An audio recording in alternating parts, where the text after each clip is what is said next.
is that and I always ask this question because I know that based on the type of position it is, that it doesn't qualify to be a contract position. But I always ask to see what they say, okay? And because you don't want to work somewhere and they tell you, oh, it's a contract position. So I don't know how to handle that. I mean, going forward, should I just not ask that question? You know? And then when they present me with it, but I don't want to go to an interview or go to a job, and then all of a sudden, out of the blue, they present you with a W-9. I mean, that's not cool. Yep, I could have caught the shuttle. Here it is right here. But I'm right around the corner, so I'm good.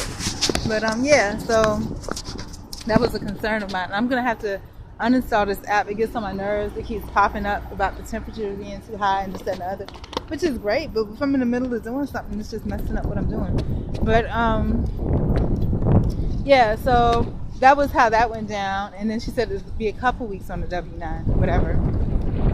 So one of the big things that I had recently was, you know, I never really noticed the W-9 form. I noticed people had given me the 1099 or whatever like that.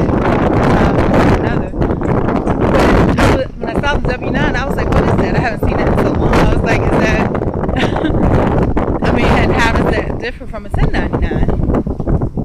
And hey, I don't know if this is true or not, but what one source told me was that W-9 means that you're operating as a business and 1099 is an individual. I don't think he really knew. He was at the EEOC, he was trying to be helpful, you know. And that's what he was saying. He was told me he was just using what he thought was his common sense. But I think really, what I think it is really, is that maybe the W-9 is like the W-2 is to the W-4 to the 1099. So that's what I think it is. I'm not sure. But I know for certain, you know, I don't want to be put in that position, you know.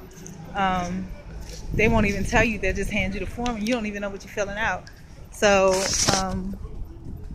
with that, I feel like it's dishonest because in order to qualify to be a W-9, there's like 20 different points you have to go through. These companies don't qualify, you know, to be a W-9, you know, to have you employed as a W-9.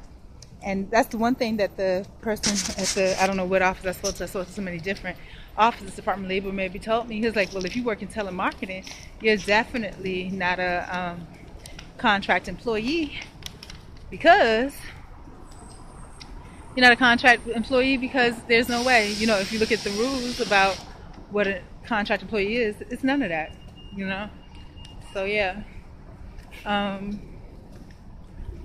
so I'm so hungry. I can't wait. When I get through this task, my next task is going to be I need to fax some stuff over somewhere. So I have one stop and then I have one last stop, hopefully to obtain another paycheck, and that's it. And I'm gonna tell you guys, if you're working, regardless of if it's a sales position, commission position, whatever, if you document the hours that you work somewhere, you're supposed to get paid at least minimum wage.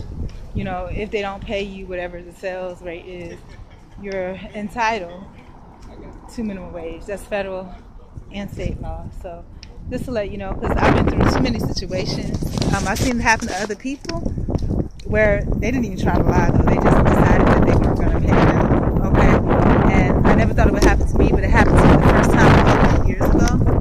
And I saw it happen to someone else at the same time. And it happened to me because I tried to defend the other person. So they was like, okay, fine, we won't pay you either, you know, pretty much. And it was right on the person's time. And I've had situations where I felt like I was going to be entitled to pay, so I just didn't go get it. But, you know,